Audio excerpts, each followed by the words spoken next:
It's time for our In Case You Missed It by HuffPost segment.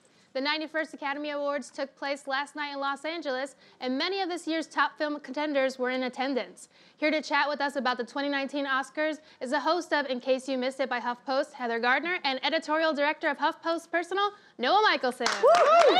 Thanks! All right, guys.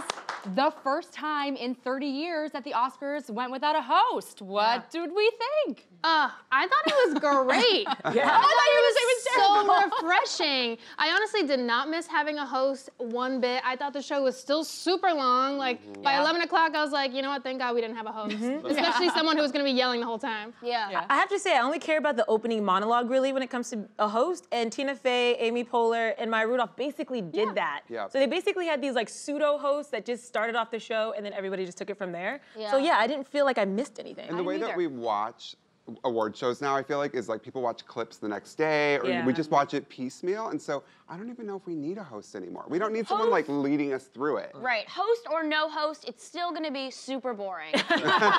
And too long. But out of principle, I do believe in the role of a host because we are all hosts. So I want that paycheck. It's an important to role. be a host, I'm not gonna minimize that role, but I thought they did a good job. I'm calling for the elimination of all hosts everywhere. Let's see how Bill Brunch does. We're done now. Go. Bye.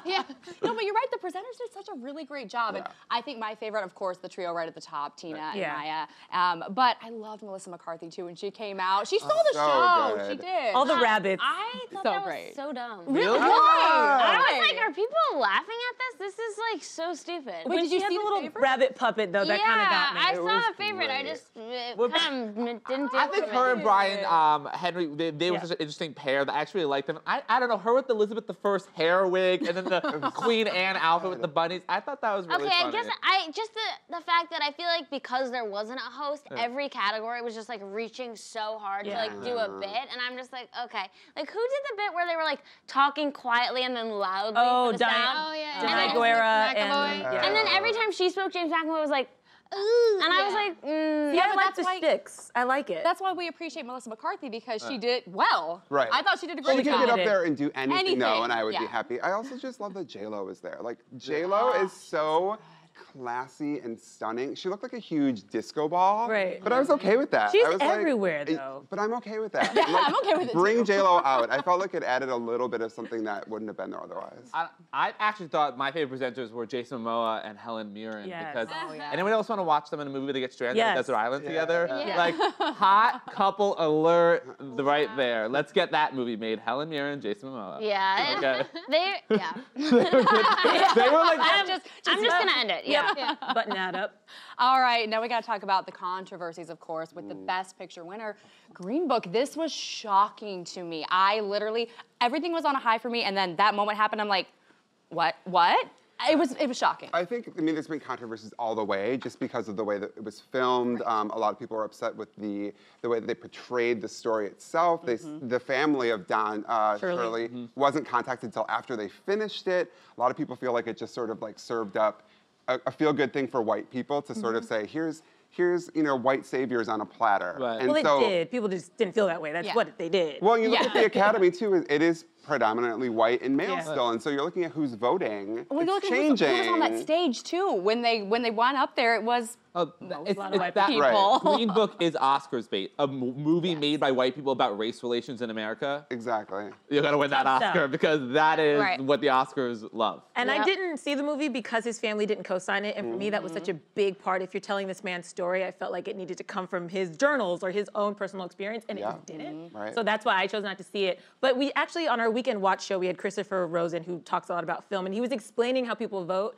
And so very rarely that first choice actually gets picked. A lot of the times it's the second or third choice. So Green Book was sort of a safe bet that I think was a lot of people's second or third choice for Best Film, and that's why it ended up winning. I don't think it's because the Academy really thought it was that amazing of a film. It's kind of like how we got Trump as president. Yes. I mean, they don't all come together and just like take a vote. It's all anonymous. But I was so disappointed. I really was looking forward to Roma. I was convinced. I really was convinced that it was going to take home that top prize. I mean, we've been watching the rise of Netflix, and they're just taking over our lives. Soon we'll be bowing down to the throne of Ted Sarandos. But I think Roma is a really it is not made for the average American viewer, but it is really exceptionally well done film that really captures this moment in time, but also is extremely relevant to the stories of course, immigrants and immigration, but also domestic workers and the roles that domestic workers of colors play in these predominantly white families. I really loved Roma. At the end of it, I was totally tearing up. There's a final scene of them on the beach, and I was like, like ugly crying a little bit. This is really sweet. So I thought maybe there's going to give to Roma. As a working class Mexican woman, I really bonded with Roma. It's an origin story.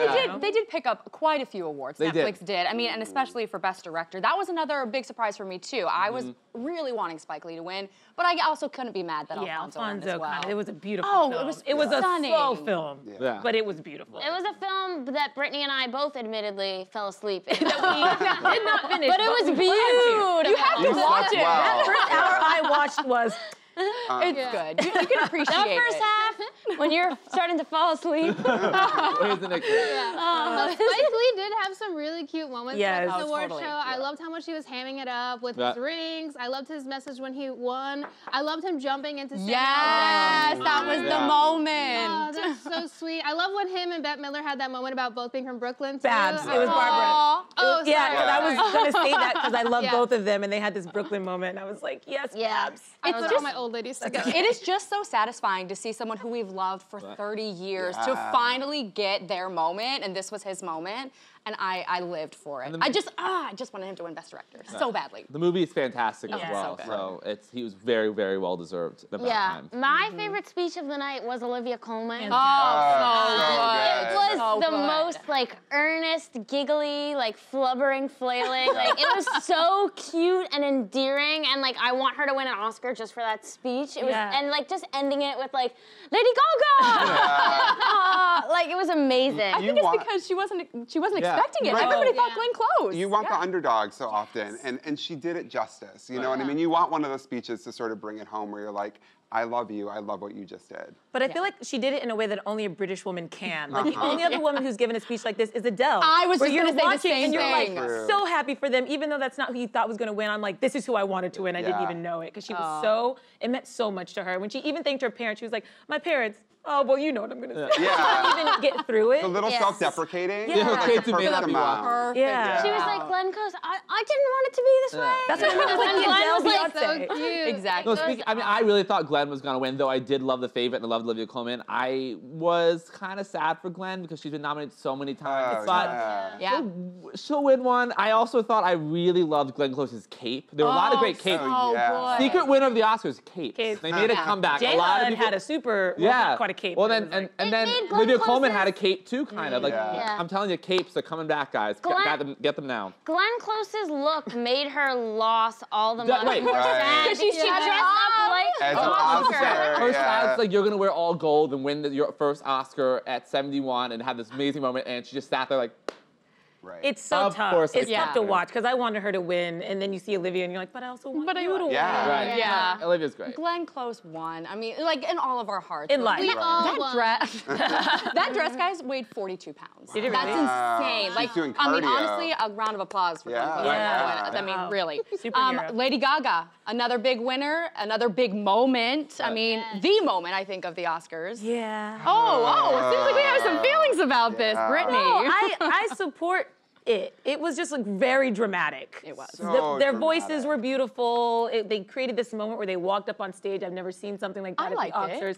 It was just like so dramatic. Yeah. It felt and we're like not in the buy movie. in. I love it. I'm into it. Like, this is the place to be dramatic. You know where you shouldn't be dramatic? The workplace. The Oscars, that's your time. This is about good performances. I thought they nailed it. I love their chemistry. I would eat that shit with a spoon. I thought it was kind of creepy. Why? Shadow faces. It creeped me out. And when it was just their two huge heads, and like, are they gonna kiss? Are they not gonna kiss? And the camera. There's his girlfriend right there. Like, That was the weird I part. don't think there's anything creepy about that. Are you afraid of love? I mean, that wasn't love. For me, it was the slow camera zoom into their faces touching. Just felt like I love that entrance from the stage. That was from the audience. That's so low key. That obviously they were building up to the the drama of it was good. Yeah. And we knew Bradley Cooper said that they wanted to do something interesting, so we kind of could Right. expect this was a little bit different. And I was into it. I mean, I was really impressed. Of course, Lady Gaga is an exceptional singer. I was really impressed by Bradley Cooper. I Singing was. live Yeah. is not She easy, was especially for an great. actor. But I enjoyed it. I was more like the rows of shadow faces watching that. And I was like, whoa, like Glenn Close is there just like a shadow looking at Lady Gaga. And I was like, it's kind of a little bit intimidating, but maybe they were trying to recreate the movie when it's from That's the... what I was gonna say So- that. Was just, as you were Yeah. talking, it was like that was the end of the movie when Right. she's singing and they're looking. So Right. okay. Yeah, no, And it we've- was really well done. We've seen them perform this song. We've seen Lady Gaga at the Grammys do it. I mean, they had to do something different, and I thought the fact that it was understated was just perfect. I mean, she didn't even change into like another elaborate outfit. She kept that giant 128-carat diamond there. Casual. It was very casual. Yes, I loved it, but I mean, the tabloids also went crazy. Do They we really think fueled- there's something going on? No. I hope not. Rumors. I don't they think fueled so. it. I don't think there is anything going on, but they fueled it intentionally. Yeah, because we're talking about it now. I see what they did there. Well, Yeah. it's smart. It's brilliant. It's the Matrix, people. Right. Stop being puppets. Wake up. But I guess I also don't buy her earnestness in a way. Like, Really? comparing her speech, her acceptance speech, to Olivia Colman's, like, Right. I just feel like she wanted to have a moment, and she all of a sudden was like, okay, say something about, you know, being creative and about fighting for your dream, and like, I didn't buy it. Okay, but let's be real. Like, Olivia Colman was not expecting to win, and so it was just a moment. Yeah. Everyone knew Lady Gaga was going to let's win But she that should have had a better award. speech then. It's still her They're first two Oscar. different people. You can't Yeah. compare Lady Gaga to Olivia. They're just like, they don't come from the Totally same place. different. Like Lady Gaga's whole fucking like being, not just her brand, like who she is this girl from New York who has always lived and breathed Broadway and drama. So She's Olivia won a is very million different. You awards. can't, like, it's so weird for us to compare people who are not cut from the same cloth. But that's It's what not we fair. do. You just made your dad It's like, that's our job. You know, Like- Yeah, but well, it doesn't have to be. Like, we are all individuals, and like, if I'm comparing myself to Lucas, then I'm setting myself up for failure. Like, I don't understand. There's room for us to love Olivia for being this quirky, like, quiet little woman, and loving Gaga for being like super extra. And- We need extra people in this world. She wasn't extra enough for me though. She came out there so earnest and sort of like, I felt like she had like dimmed her light a little bit, and she was like, look, I'm one of you, Hollywood. I don't want that. I want her to be the badass. I want her to be the rebel, and I feel like she's lost Well, that. like, and I miss disagree. it. I miss disagree. it. I was super inspired by her speech. It like really, I thought she was really happy about it, and like I left feeling like energized. I actually thought of all her acceptance speeches, this was the best one because that was the one that, for me, I believe she'd be most thankful to.